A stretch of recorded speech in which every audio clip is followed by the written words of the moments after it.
Hello all, welcome to PC Tips Pro, and in today's video we are going to see how to add signature in Gmail. Before getting into the video, if you guys haven't yet subscribed to the PC Tips Pro, please do subscribe.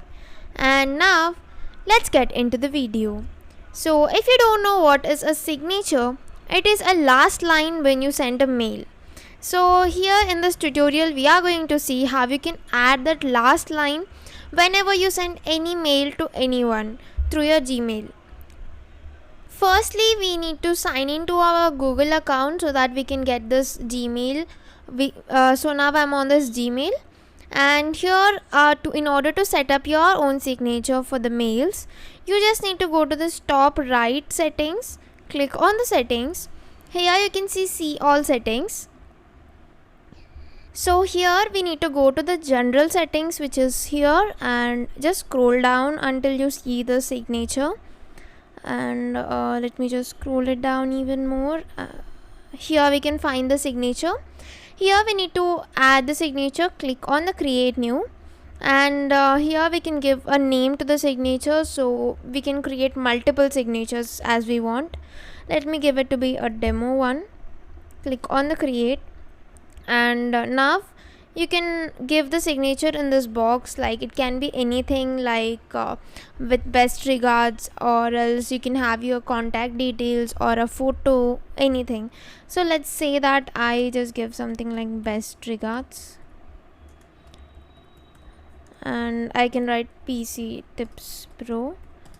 I can even add images by going to this option, and I can add the image from the drive, or else I can choose a URL if I have one, or else I can upload it from my PC locally. And I can even give the links so that I can add them in my signature, like if I have any websites or any channel link, so I can just link it to this.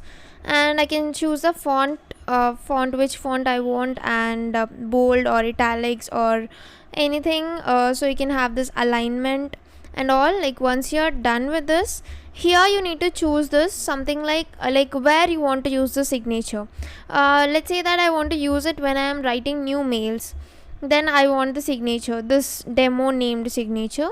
And for reply and forward use, like it's something like when I'm replying to someone, so in such case I don't want to include any signature, so let it be. And here is this, like insert a signature before the quoted text in replies, so that like usually we get this 2 hyphens, so in order to not have it, like you can just check this box. And once you're all done, click on the save changes, and now the changes are saved. And let's see how this looks when I wanted to compose a mail. And here you can see that without typing anything, I got this by default when I'm writing my email. So in this way you can add your own signatures for your Gmail accounts. This is all for this video, guys. I hope you found this video useful to you. Don't forget to like, share and subscribe to PC Tips Pro. Thank you for watching.